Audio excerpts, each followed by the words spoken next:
गठबंधन की जो सरकार उसका धन्यवाद करूँगा। जो आम आदमी है इस बजट से उसको बहुत ज़्यादा फायदा होगा, उनके लिए बहुत लाभदायक होगा। जैसे कि जो ताऊ देवीलाल ने जो बुजुर्गों का जो सम्मान सूची जो राशि बनाई थी उसको भी 250 रुपये बढ़ाकर मैं डिप्टी सीएम साहब का, मुख्यमंत्री जी का तहे दिल से बहुत बहुत धन्यवाद करता हूँ जो बुजुर्गों का ये सम्मान बढ़ाया है उसका। शिक्षा की तरफ ध्यान दिया गया है और शिक्षा की तरफ ध्यान देना भी सरकार के लिए बहुत अच्छी बातें हैं और गठबंधन सरकार ऐसे ही शिक्षा को आगे बढ़ाती रहेगी और ये बहुत ही लाभदायक बजट है, बहुत ही लाभदायक रहेगा जो आम आदमी के लिए बहुत ही ज़्यादा फायदे लाएगा। सभी वर्गों का ध्यान रखा गया है और सभी मेन शिक्षा की तरफ जो ध्यान दे रही सरकार, इसके लिए मैं सरकार का भी, गठबंधन सरकार का बहुत बहुत धन्यवाद करता हूँ। इससे आम आदमी को बहुत ज़्यादा फायदा हो। लाइब्रेरी जो कराई है, जो हमारे डिप्टी सीएम साहब ने जो ई लाइब्रेरी चलाई थी, उस नीति को पूरे मोदी जी ने लागू करा के अब पूरे हरियाणा में लागू, पहले दुष्यंत जी ने करा दी, अब पूरे हिंदुस्तान के अंदर, जो इंडिया के अंदर पूरे में लागू कराई है। इसके लिए मैं दुष्यंत जी की जो नीति है उसको लागू कराई। जैसे ताऊ देवीलाल की जो पेंशन राशि हर स्टेट के अंदर लागू करा रही है सरकार, उसी तरह ई लाइब्रेरी को भी पूरे हिंदुस्तान के अंदर हर स्टेट के अंदर लागू करा रहे हैं। इसके लिए मैं दुष्यंत जी का भी और सीएम साहब का भी, इन्होंने जो नीति के लागू करा रहे हैं उसका धन्यवाद करता हूँ। मोदी जी का भी धन्यवाद करता हूँ। हाँ बिल्कुल, बहुत अच्छा है। ये भी अभी 7 लाख तक का आदमी को, जो आम आदमी, उसको कोई टैक्स नहीं देना पड़ेगा। इसके लिए भी बहुत बहुत अच्छा है, आम आदमी को बहुत फ़ायदा मिलेगा। बहुत ही अच्छा बजट है, बहुत ही बढ़िया है, आम आदमी को बहुत फ़ायदा होगा। मेरा नाम रवि मसीत है और मैं इनसो का प्रदेश प्रभारी हूँ। आज ये जो बजट आया है वो सबसे लिए तो युवाओं के लिए फ़ायदेमंद है और मैं धन्यवाद करूँगा आदरणीय भाई दुष्यंत चौटाला जी का, जो उनकी युवा सोच है कि उन्होंने रेवाड़ी को एक मॉडल लाइब्रेरी गिफ्ट में दी है। तो ये उनकी सकारात्मक सोच को दिखाता है। खेलों को बढ़ावा मिलेगा, शिक्षा को बढ़ावा मिलेगा, कोई टैक्स नहीं लगा। इससे साधारण वर्ग को, मध्यम परिवार को इसको बहुत ज़्यादा फ़ायदा मिलेगा। उसके बाद जो सबसे बड़ी बात थी इस इलाके के लिए एम्स का निर्माण, जो एम्स का निर्माण के लिए भी अभी पूरी कार्रवाई पूरी हो चुकी है, उसमें अभी एम्स का निर्माण भी होना शुरू हो जाएगा। तो इसके लिए मैं भाई दुष्यंत चौटाला जी का बहुत बहुत धन्यवाद करता हूँ कि उन्होंने युवा सोच के जरिए युवाओं के लिए सोचा, युवाओं के फायदे के लिए सोचा। ये तो पार्टी की नीति रही है हमेशा कि बुजुर्गों का तो सबसे पहले ध्यान रखा गया है। जो आदरणीय स्वर्गीय चौधरी देवीलाल जी ने युवाओं के लिए एक पेंशन योजना शुरू करी थी, आज वो पहुँचकर 2750 हो गई है। और दुष्यंत चौटाला जी ने वादा करा था कि मैं 5000 करके मानूंगा और 5000 हो भी जाएगी इलेक्शन आते आते। इसके लिए मैं भाई दुष्यंत चौटाला जी का बहुत बहुत धन्यवाद करता हूँ कि उन्होंने युवाओं के लिए साथ साथ बुजुर्गों का भी पेंशन बढ़ाकर बहुत बहुत आभार है। तो इसके लिए मैं बहुत बहुत धन्यवाद करता हूँ। बजट बहुत अच्छा है और आगे भी बहुत अच्छा होएगा। बजट जो है ग्रामीणों के लिए तो कुछ खास रहा नहीं है और जो अपेक्षाएं सी थी खट्टर सरकार से वो कुछ प्रदेश में नज़र तो नहीं आया। बाकी अभी नया साल है ये, इसमें देखते हैं क्या करते हैं। और यही है कि जो ये टेंडरिंग है इसको या तो इसका जो दायरा है वो बढ़ाया जाए, 20-25 लाख किया जाए, या फिर इसको ख़त्म किया जाए, क्योंकि सब गांव में प्रोग्रेस चाहते हैं सभी लोग। ये नहीं कि 1-2 लाख से काम नहीं होता गांव में, कोई भी छोटा मोटा काम करते हैं तो 10-20 लाख तो ज़रूर लग जाते हैं। धन्यवाद। जो आज आदरणीय मुख्यमंत्री मनोहर लाल जी ने जो बजट पेश किया है वो वास्तव में सरकार का सुशासन और अंत्योदय के संकल्प को लेकर कटिबद्ध दिखाई दे रहा है। और ये जो बजट है ये हर वर्ग को खुश करने वाला बजट है, राहत देने वाला बजट है। इसमें विशेषकर युवाओं के लिए रोजगार के नए अवसर खोलने का है और युवाओं पे रोजगार के लिए फोकस किया गया है। वहीं मनोहर सरकार ने बुढ़ापा पेंशन, विकलांग पेंशन, इनमें 250 रुपये प्रति माह बढ़ोतरी का काम किया है। वहीं 20 एकड़ क्षेत्र पर बजट में प्राकृतिक जो खेती करने का लक्ष्य रखा गया है ज़रूरतमंद परिवारों के लिए 1 लाख नए मकान बनाने का लक्ष्य रखा गया है। और हमारे जहाँ ज़िले की बात करें तो एम्स के बारे में भी चर्चा हुई। शायद इस वर्ष ये चालू हो जाएगा इसका काम। और गुड़गांव में भी जैसे 700 बेड का जो आधुनिक जिला अस्पताल बनाने की घोषणा हुई है मेट्रो लिंक से। यानी कहने का अर्थ ये है, चाहे बुजुर्ग हो, दलित हो, महिलाएं हो, किसान हो, चाहे गरीब हो, सबको ध्यान में रखते हुए ये बजट पेश किया है। और मैं इसके लिए आदरणीय मनोहर लाल जी का धन्यवाद करता हूँ कि हर वर्ग में खुशियाँ, समृद्धि और समानता लाने वाला ये बजट रहेगा। इसलिए दोबारा मुख्यमंत्री जी का धन्यवाद करता हूँ जी। वो भी निश्चित रूप से बनेगी। और क्योंकि जो भारतीय जनता पार्टी की सरकार जो घोषणा करती है उस पर अमल भी करती है। तो मैंने बताया ना, बजट सर्वस्पर्शी, सभी को राहत देने वाला बजट है और इससे अच्छा बजट हो नहीं सकता। आज मुख्यमंत्री श्री मनोहर लाल जी ने हरियाणा का बजट पेश किया। प्रदेश के सभी क्षेत्रों में उन्होंने एक प्रदेश की प्रगति के लिए एक विकासशील और प्रगतिशील बजट पेश किया है। और हरियाणा का जो कुल बजट 1,98,000 करोड़ के आसपास का बजट है, जिसको विभिन्न क्षेत्रों में उन्होंने डिफरेंट तरीक़ों से बांटा है। जैसे शिक्षा के क्षेत्र में उन्होंने 5-6 जिलों को ई-लाइब्रेरी की सौगात दी है, जिसमें रेवाड़ी भी एक है।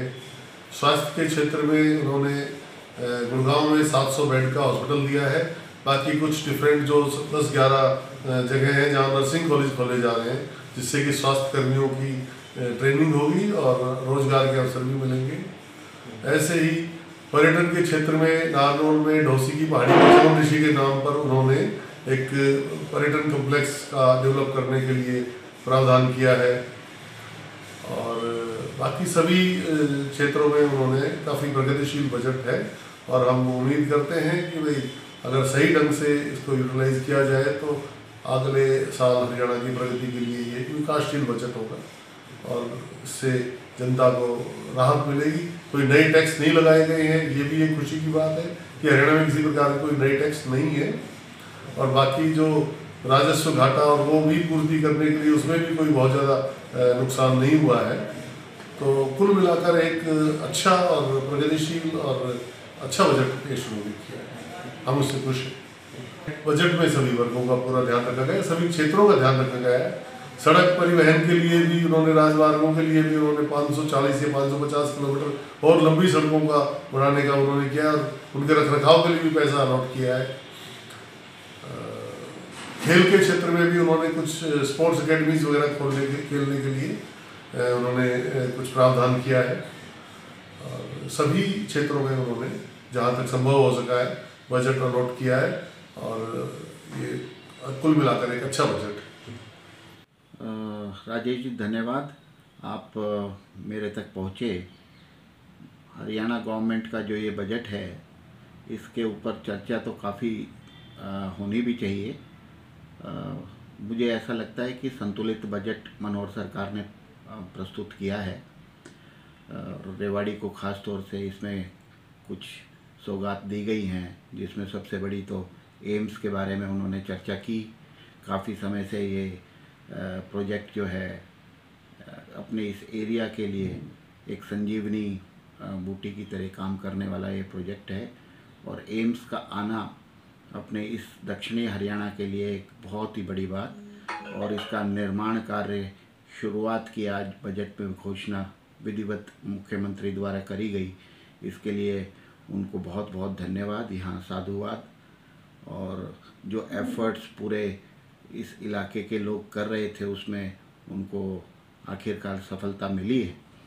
तो मैं ये समझता हूँ कि एम्स का जो ये बड़ा घोषणा है इसके निर्माण कार्य को लेकर, ये एक बहुत बड़ी बजट की एक उपलब्धि मैं मानता हूँ। और दूसरा, रेवाड़ी को ई-लाइब्रेरी भी जो दी गई है इस बजट के माध्यम से और उसके लिए बजटिंग की गई है, वो उसके लिए भी मनोहर सरकार को काफ़ी बधाई। और आसपास हमारे एनसीआर कैपिटल में गुड़गांव में 700 बेडेड अस्पताल के बारे में भी जिक्र किया गया है उसके निर्माण हेतु। जैसे जैसे मेडिकल फैसिलिटी बढ़ेगी तो इंफ्रास्ट्रक्चर के ऊपर भी और लोगों को इधर उधर बड़े अस्पतालों में जो मतलब कीमत जो है मेडिकल फैसिलिटीज़ की और ये सब काफ़ी आम आदमी की पॉकेट से बाहर होती चली जा रही है। तो ये एक अच्छा कदम है। बुढ़ापा पेंशन, ओल्ड एज पेंशन के बारे में भी जिक्र इस बजट के अंदर नज़र आया, जो 2500 से 2750 रुपये कर दी गई है। तो बजट एक संतुलित रूप में हरियाणा गवर्नमेंट का काबिल तारीफ़ है। मैं इसको 8-9 नंबर ज़रूर दूंगा। धन्यवाद। जो आज बजट आया है श्रीमान श्री मनोहर लाल जी ने जो पेश किया है, तो हमारे हरियाणा के मुख्यमंत्री भी हैं, वित्त मंत्री भी हैं। उन्होंने 2 घंटे कंटिन्यू जो बजट पढ़ा, बड़ा ही सराहनीय है और बहुत ही अच्छा है।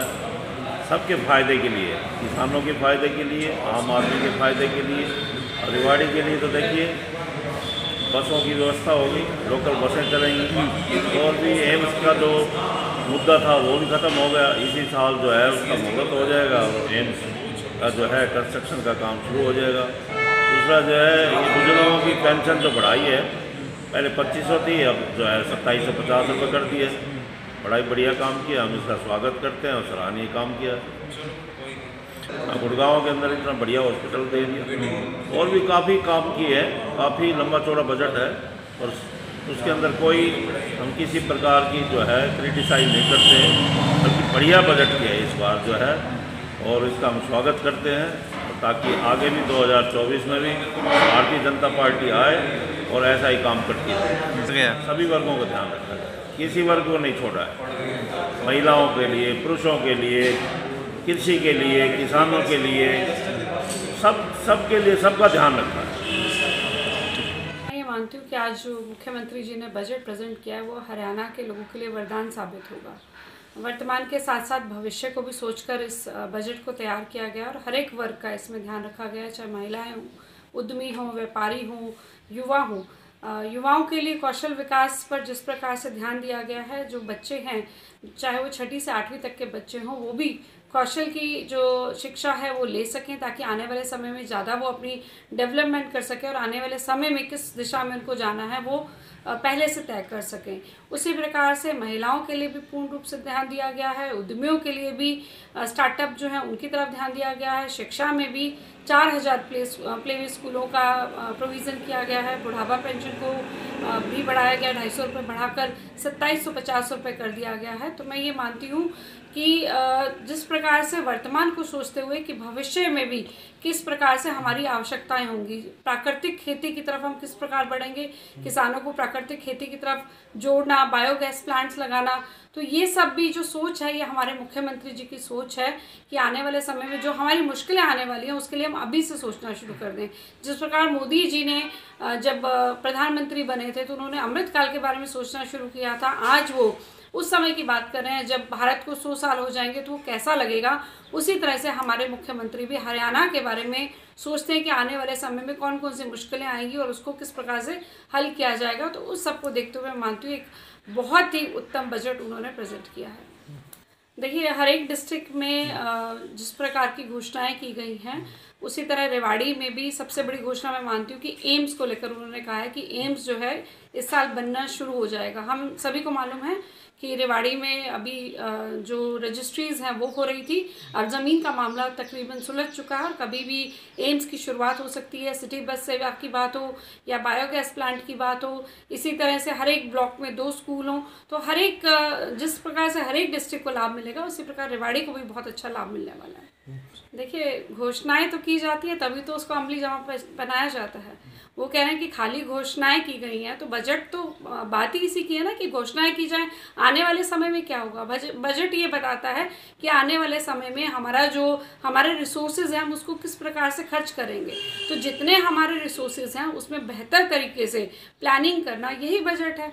अब इनका काम है, ये तो आरोप लगाएंगे, विरोध के लिए विरोध करना है। हुड्डा जी भी बजट आने से पहले कह रहे थे कि कि हम बजट का विरोध करेंगे, तो बजट आया नहीं, उससे पहले ही विरोध करने की बात कर रहे थे, अब तो बोलेंगे ही। जी बिल्कुल, बहुत ही बढ़िया बजट है, समावेशी बजट है, सभी वर्गों का ध्यान रखा गया है। मैं इसमें 10 में से 10 नंबर देना चाहूँगी।